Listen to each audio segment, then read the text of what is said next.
So if we needed to, we could technically wire an entire panel in the 2D panel view. We can use the same connection taskbar that we use for connecting wires in our schematics. And what we would be doing is essentially connecting the pin node of the model to another pin node of a model in our panel. We can also define the wire that we want to use, and I can show you what that looks like. Here in this example, we have two of these motor protectors here, and I'm going to use my wire settings, and I'm going to use the connect panel settings, okay? So I have insert connection C here, and then I can choose my wire from my wire settings. So we'll use different colored wire. Yep. And then all I need to say is use default wire when connecting. Now that that's enabled, it'll change to a dark gray color. And then if I come in on my two devices and hit C,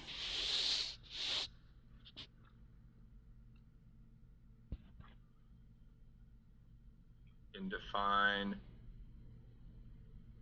connection path.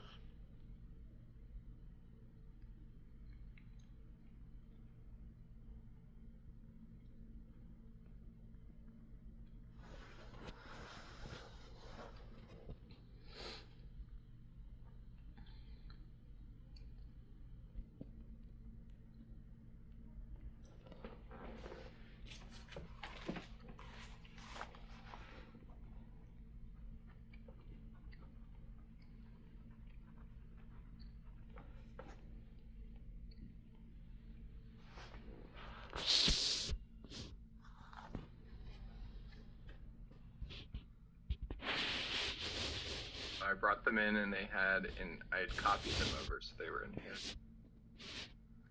Can't have two signals. Hit C, make our connection, run down to our panel, over, and then make that connection there.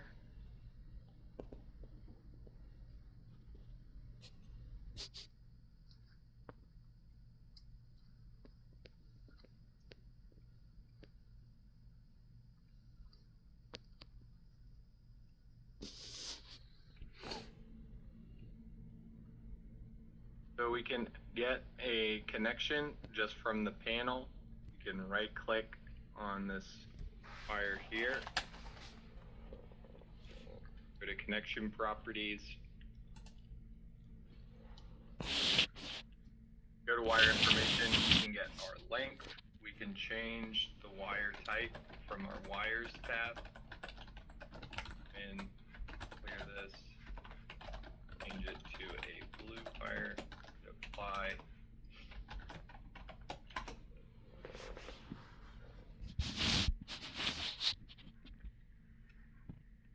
So even without having any schematics, we can still make a connection between these wires. We could force a routing if we wanted to. Bring it down.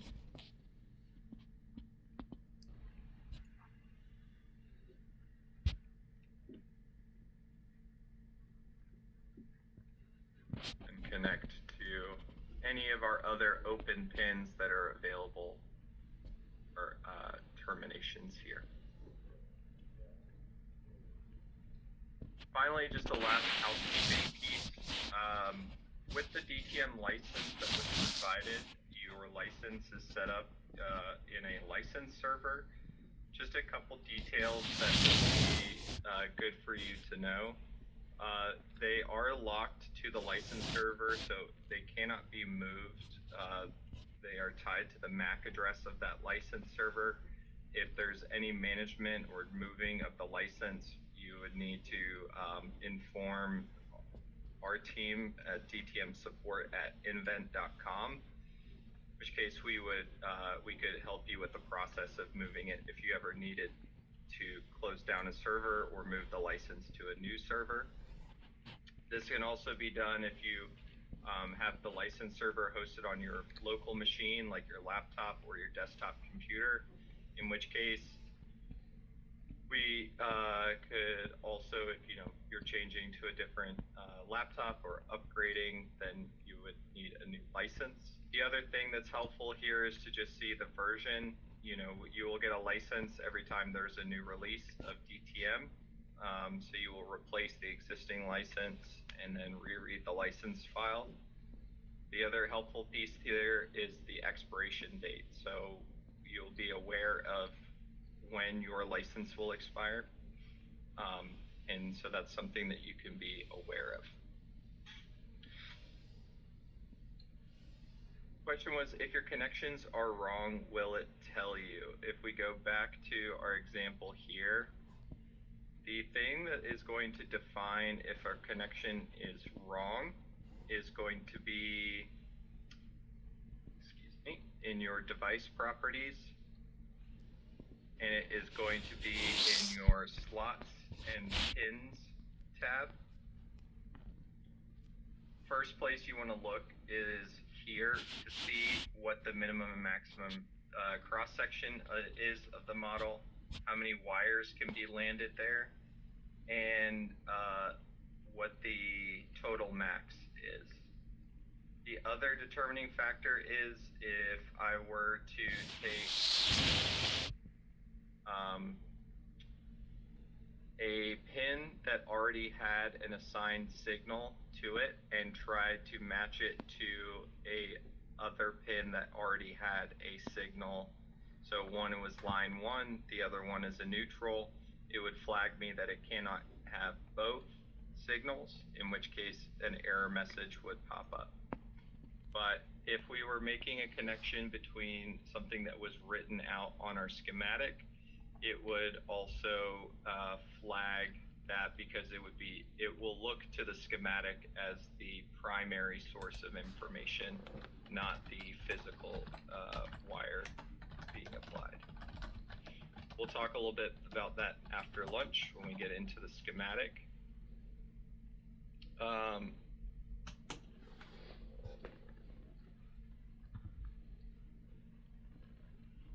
L1 and L3, so if I saw put on an error when you connected L1 and L3, how do I force it to flip in case we need to run a 3-phase motor in reverse?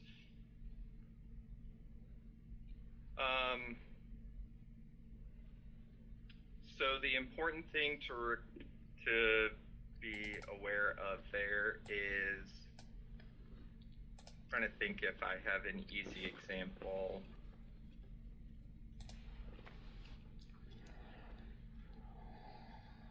Let me,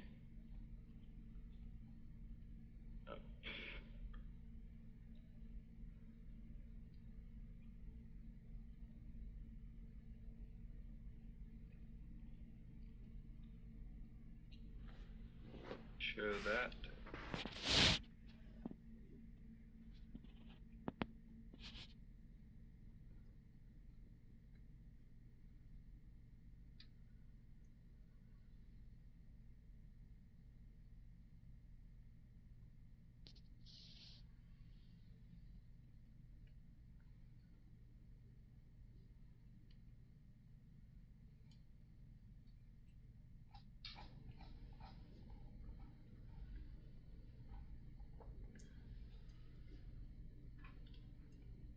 While that's pulling up, the question was, how do you get nodes to show up? So if you come in on the connection here, you'll actually see a red highlight when you're hovering over a node.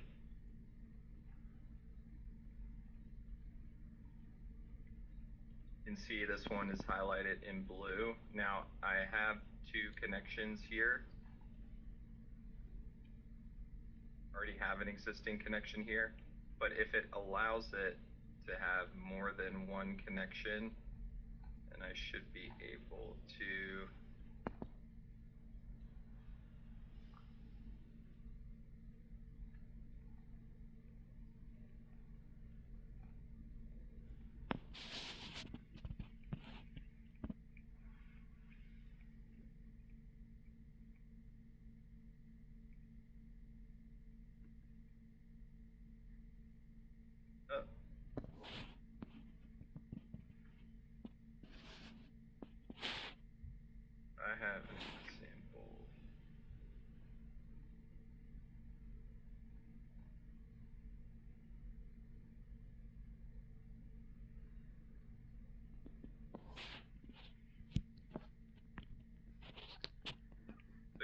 of an example where we're connecting L1 and or we're connecting the TX and the RX of 2 pins.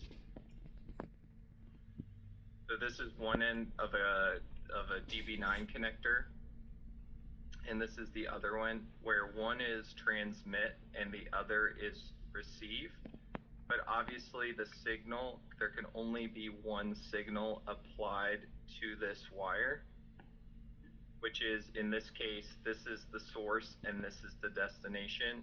So in which case this is our transmit signal, and this is coming back as our transmit and receive signal. If I look at the pin here,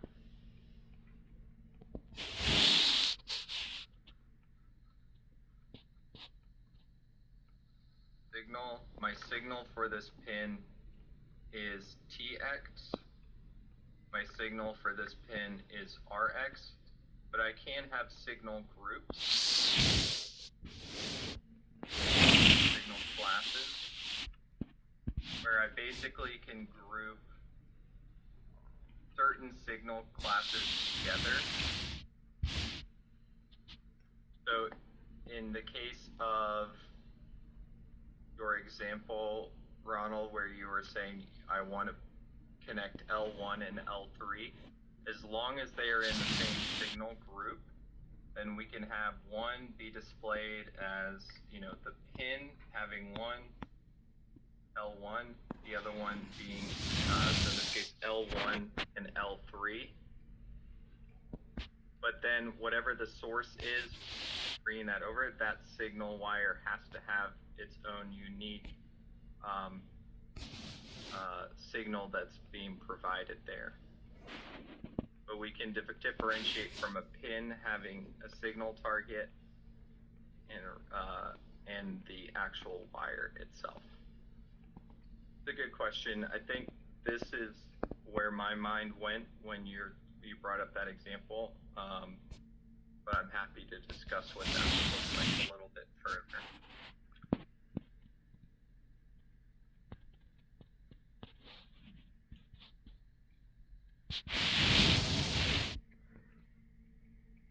All right, are there any other questions? We'll go ahead and